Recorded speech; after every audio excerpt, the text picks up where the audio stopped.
The news now के जम्मू कश्मीर अब तक प्रोग्राम में एक बार फिर आप सबका हार्दिक स्वागत है। तो चलिए एक बार फिर से इस प्रोग्राम को शुरू करते हैं और नजर डालते हैं कि आज क्या कुछ खास जम्मू कश्मीर में देखने को मिल पा रहा है और क्या है बड़ी अपडेट्स। तो चलिए पहली खबर पर आपको लेकर चले तो आपको जानकारी दे कि कारगिल विजय दिवस की 25th एनिवर्सरी के अवसर पर आयोजित समारोह में प्रधानमंत्री नरेंद्र मोदी द्रास स्थित कारगिल युद्ध स्मारक पर 26 जुलाई को पहुंचेंगे।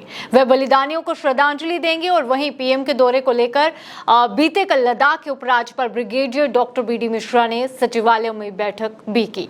चलिए अगली खबर पर आपको लेकर चले तो आपको जानकारी दे कि आतंकी संगठन जैश ने आज बॉलीवुड फिल्म फैंटम के पोस्टर के साथ अभिनेता सैफ अली की तस्वीर के साथ 5 मिनट 55 सेकंड का एक वीडियो जारी किया। वहीं इसके बाद जम्मू कश्मीर पुलिस ने इसको लेकर अलर्ट भी जारी किया है। आपको बता दें कि जम्मू कश्मीर पुलिस ने अलर्ट किया है कि इस वीडियो को किसी भी तरह से किसी को फॉरवर्ड नहीं किया जाएगा। अगर आप फॉरवर्ड करते हैं तो आप पर सख्त कार्रवाई की जाएगी, यानी कि यूएपीए की धारा 13 और 18 के तहत आप पर कार्रवाई की जा सकती है। अगली खबर पर आपको लेकर चले तो आपको जानकारी दें कि स्मार्ट सिटी प्रोजेक्ट के तहत जम्मू कश्मीर को लगातार संवारने के लिए की कोशिश में जम्मू कश्मीर प्रशासन लगा हुआ है, जिसके चलते कई कार्य देखने को मिल पा रहे हैं, चाहे वो जम्मू हो जहां फिर कश्मीर क्यों ना हो। वहीं आपको बताया कि कश्मीर के लाल चौक में बलिदान स्तंभ के स्तंभ पे जो कार्य देखने को मिल पा रहा है जम्मू स्मार्ट सिटी के तहत, उस कार्य में फिलहाल तेजी आ चुकी है और लगभग इस कार्य पर लगातार नजर भी बनी हुई थी प्रशासन की। और आपको बता दें कि आज बलिदान स्तंभ के कार्य को लेकर वहां मौके पर डिपकॉम भी पहुंचे और वहीं उन्होंने जानकारी दी कि जिस तरह से उपराज्यपाल मनोज सिन्हा ने पहले ही जानकारी दी थी कि 15 अगस्त से पहले इस कार्य को खत्म कर दिया जाएगा, वहीं तय समय से पहले यानी कि 15 अगस्त तक इस कार्य को संपन्न करके 15 अगस्त तक इसे जनता के लिए भी खोल दिया जाएगा। क्या कुछ कहना था डिपकॉम कश्मीर वीके विदुरी का, आइए नजर डालते हैं। देखिए इसकी जो डेडलाइन है, जैसा आपने बिल्कुल सही कहा, इनफैक्ट ये मैं चेयरमैन स्मार्ट सिटी हूँ तो इसकी जिम्मेदारी पूरी मेरे पे बनती है कि जो जिस स्पीड से काम होना चाहिए था वहाँ नहीं पहुँच पाए। एक अब रीज़न इसके जो रहे हैं, ऑफ कोर्स एक कॉन्ट्रैक्टर था जो उनका इंतकाल हो गया, काफ़ी यंग थे तो उसकी वजह से इसमें कुछ इश्यूज़ रहे, बट स्टिल ये हमारे लिए बहुत प्रेस्टीजियस प्रोजेक्ट है, आप जानते हो इसको। तो इसको पूरे हाईएस्ट लेवल पे ही मॉनिटर किया जाता है, तो इसको टाइमली कंप्लीट करें और 15 अगस्त से पहले हम इसको लोगों के लिए डेडिकेट कर पाएँ, ये एलजी साहब की इंस्ट्रक्शंस है क्लियर कट। तो उसी को देखते हुए आज यहाँ पे ये चीज़ें देख रहे हैं और मुझे उम्मीद है कि हम इसे पूरा कर पाएंगे। ऑल ओवर स्मार्ट सिटी के वर्क के देखें तो उसमें कब कहाँ तक की डेडलाइन है, कब तक कंप्लीट हो जाएगी सारे? बिल्कुल आपने सही कहा। देखिए उसमें जो जनरली अब वो आपके नए सेप पे आने लग गए हैं। अब आपको रैनावाड़ी का रोड जो है वो भी थोड़ा सा बड़ा, जो बीच में पोल्स है वो भी अब हटने लग गए हैं। मैक्डमाइज जो जहाँ होना है वो हो गया है।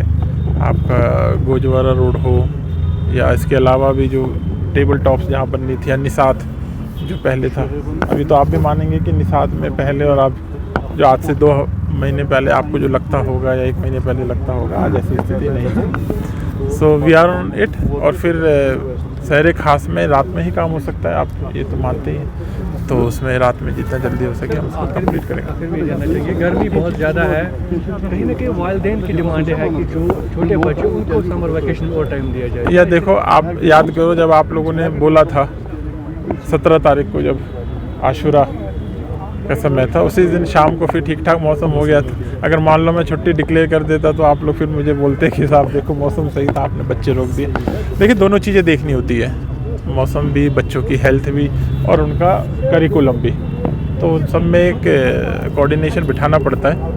बट अभी इसको देख रहे हैं, हाल फिलहाल में मौसम विभाग से भी बातचीत चल रही है कि क्या आगे का इम्कान है, उसके हिसाब से जो भी होगा। 15 अगस्त भी आने वाला है, तो क्या उसके लिए तैयारियां अभी से? बिल्कुल पूरी तैयारियां, जैसे आप लोगों के माध्यम से पहले भी अपील की थी, यही है कि सभी लोग उसमें आए। उसमें ऑल आर इन्वाइटेड, मतलब there is no such so called invitation for that, so you are all invited for that. बस आए, अपना कोई भी आईडी कार्ड अगर है तो that will be your invitation. अगली खबर पर आपको लेकर चले तो आपको जानकारी दे कि अनएम्प्लॉयमेंट एक बहुत बड़ा रीजन या यूं कह सकते हैं एक बहुत बड़ा मुद्दा देखने को मिल पा रहा है, जिसके चलते अनएम्प्लॉयमेंट यूथ के मुद्दों को लेकर आज पीडीपी द्वारा सत्ताधारी भाजपा पर निशाना साधा गया। पीडीपी के जनरल सेक्रेटरी डॉक्टर महबूब बेग द्वारा प्रेस वार्ता कर सरकार से अब तक हुए एग्जाम स्कैम पर जवाब मांगे गए। क्या कुछ कहना था उनका, आइए नजर डालते हैं। रिक्रूटमेंट ड्राइव थी गवर्नमेंट की तरफ से, वो अपने अंजाम तक नहीं पहुंची। ये तो वो हुआ। और इस दौरान हमें कहा गया कि इन्वेस्टमेंट हो रही है, खासकर कश्मीर को लेके। कभी वो दुबई से लोग लाए गए, उनको श्रीनगर में भी दिखाया गया, जम्मू में भी दिखाया गया। कोई इन्वेस्टमेंट हुआ कि नहीं? मेरे ख्याल में जम्मू कश्मीर के लोगों के नज़र में तो कोई इन्वेस्टमेंट नहीं हुआ। कोई भी ऐसा वेंचर नहीं हुआ जिससे यहाँ के बेकार और बेरोजगार नौजवानों को जॉब अपॉर्चुनिटीज मिले। और उसकी वजह क्या है? उसकी वजह आप देख रहे हैं।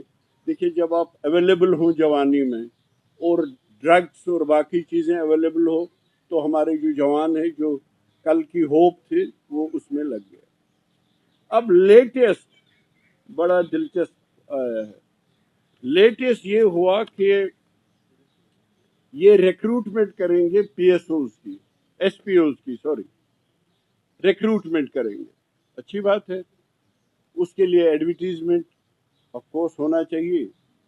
एक एसपी ने विदाउट नेमिंग हिम, उसने एडवर्टीजमेंट की, उसको सेल भेज दिया गया, उस सेल में रखा गया और उसको काम से महरूम किया गया। और बाद में ये मेरे पास वो पेपर्स हैं, ये बलजीत सिंह जी हैं, chairman recruitment committee, additional SP Udhampur, ऐसे डोडा में और राजौरी पुंछ में। और जिसने ट्रांसपेरेंट तरीके से एडवर्टाइजमेंट के लिए जैसे उनको कहा गया एसपी, उनको तो सेल भेज दिया गया। उसके बाद क्या हुआ? इन डिस्ट्रिक्ट्स को लेके बड़ी दिलचस्प, मतलब हैरान कुन बात है, दिलचस्प क्या कहूँगा, यानी परेशानी की बात है।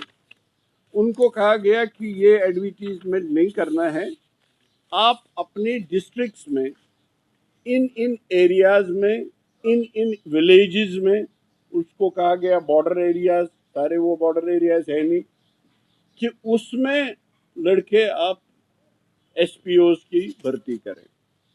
उनको फिर ये फॉर्मेट दिया गया, एडवर्टीजमेंट तो छोड़ दीजिए, कि वो ये फॉर्मेट किस जवान को देंगे, किस विलेज में देंगे और किस एड्रेस पे देंगे, ये फॉर्मेट उन्होंने भरना है और उनको रिक्रूट किया जाएगा। मतलब इससे हसरत और क्या, जितना अफसोस होना चाहिए इस पे अफसोस है। गवर्नमेंट बता तो दे, किसी चीज़ का जवाब तो दे कि ये ऐसा क्यों हो रहा है। अगर वो सिर्फ बॉर्डर एरियाज होते, पहले तो मुझे बता दीजिए, ये वो एरियाज हैं सपोजली जो मिलिटेंसी इन्फेस्टेड है। इनके ज़माने में तो जम्मू रीजन में नहीं था, कठुआ, डोडा वगैरह, राजौरी, पुंछ, अब तो वो भी लपेटे में आ गया, वो भी लपेट में आ गया। कश्मीर को छोड़ दीजिए आप। और उनमें ये रिक्रूटमेंट ड्राइव होगा। अब ये फॉर्मेट किसने भरना है, किसको देंगे, उसी को भरना होगा और वही देंगे। पहले मुझे बता दीजिए, ये समझा दीजिए, क्या मिलिटेंसी इन्फेस्टेड एरियाज में ही बेकारी बेरोजगारी दूर करनी है? क्या अब ये इंसेंटिव है लोगों को कि आप जिस एरिया में मिलिटेंसी होगी, जिसमें एनकाउंटर्स होंगे, जिसमें दिन दाड़े हमारे जवानों को मारा जाएगा और बाकी भी जो सिविलियंस डेथ्स होती है, वो उन्हीं एरियाज में ये लोग बेकारी बेरोजगारी दूर करेंगे। तो इसलिए हमारी तरफ से मुझे महबूबा जी ने कहा कि आप अपने साथियों से, मीडिया से बात कर लीजिए और उनको ये तशवीशनाक सूरत हाल से आगाह कर लीजिए। ये मेरे पास वो फॉर्मेट्स हैं, ये कौन सी ट्रांसपेरेंसी है और ये किन लोगों को ये रिक्रूट कर रहे हैं एज एसपीओ। इसमें मैंने आपको बता दिया, डोडा, उधमपुर, राजौरी, पुंछ। इससे मतलब मैं कह रहा हूँ एडमिनिस्ट्रेशन है, ठीक है, लोगों को बता तो दे कि ये फॉर्मेट क्यों, एडवर्टीजमेंट क्यों नहीं। कहीं से ट्रांसपेरेंसी तो दिखाएं, ताकि लोग कहते हैं ना, इंसाफ न सिर्फ होना चाहिए, दिखना भी चाहिए कि इंसाफ हो रहा है।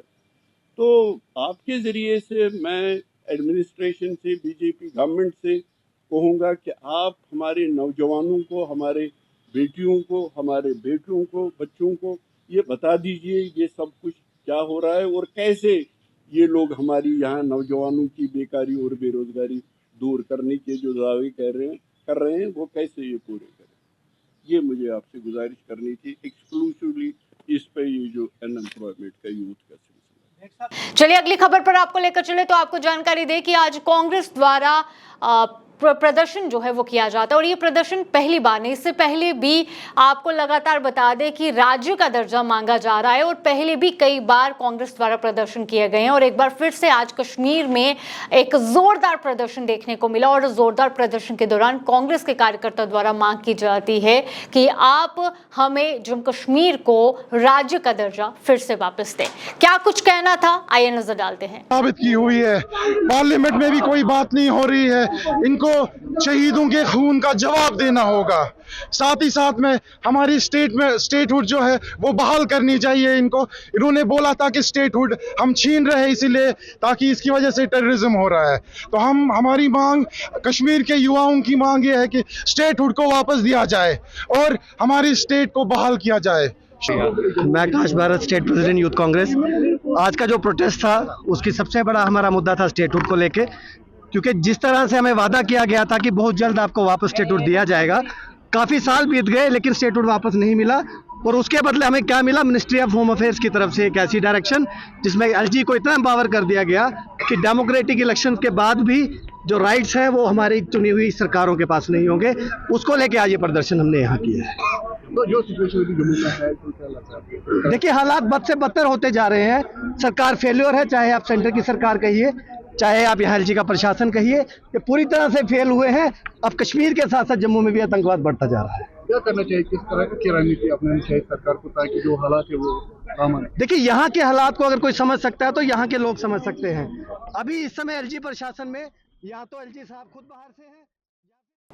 चलिए अगली खबर पर आपको लेकर चले तो आज श्रावण मास का आगाज हो चुका है और श्रावण मास का पहला सोमवार, जिसके चलते आज शिव भक्तों में अलग ही एक जोश और उत्साह देखने को मिला। और वहीं आपको बता दें कि सावन के पहले सोमवार को हजारों लोगों ने बुड्ढा अमरनाथ मंदिर में दर्शन भी किए और आपको बता दें कि बुड्ढा अमरनाथ यात्रा जो है वो 6 अगस्त से शुरू होने जा रही है, जो कि 16 अगस्त तक रहेगी और वहीं पे श्रावण मास में लगातार बुड्ढा अमरनाथ का रुख करते श्रद्धालु नजर आए। चलिए दर्शन करवाते हैं आपको बाबा बुड्ढा अमरनाथ के और किस तरह का नजारा था, आइए देखते हैं। की जय। सभी भक्तजनों को, सभी देशवासियों को सावन के पहले सोमवार की बहुत बहुत शुभकामनाएं। हम भोले शंकर से यही प्रार्थना करते हैं कि ये सावन का महीना पूरे देश में सभी के लिए खुशहाली लेके आए और उस बूढ़े बाबा अमरनाथ जी से भी यही प्रार्थना करते हैं कि सभी के घर में सुख शांति रखे। हम रात को आए थे, हम राजौरी से बिलोंग करते हैं, तो रात को बहुत ज़्यादा संगत थी, सुबह भी अभी बहुत ज़्यादा संगत आ रही है। तो हम सभी देशवासियों से यही गुजारिश करते हैं कि वो भोले शंकर के मंदिर में जाएं, बाबा बूढ़े अमरनाथ के मंदिर में आएं और इनसे अपना आशीर्वाद प्राप्त करें। जय शंकर। वहीं आपने तस्वीरें देखी बुड्ढा अमरनाथ की, एक तरफ अमरनाथ यात्रा तो वहीं दूसरी ओर नजर रहती है बुड्ढा अमरनाथ यात्रा की ओर। 6 अगस्त से बुड्ढा अमरनाथ यात्रा जो है वो शुरू होने जा रही है। वहीं पे आज श्रावण मास का पहला सोमवार था और कुल मिलाकर मंदिरों के शहर की बात करें तो मंदिरों के शहर में भी रौनक जो थी वो देखने को मिली और लगातार सावन के पहले दिन शिव मंदिर में दिखी शिव भक्तों की आस्था। चलिए नजर डालते हैं इस पर।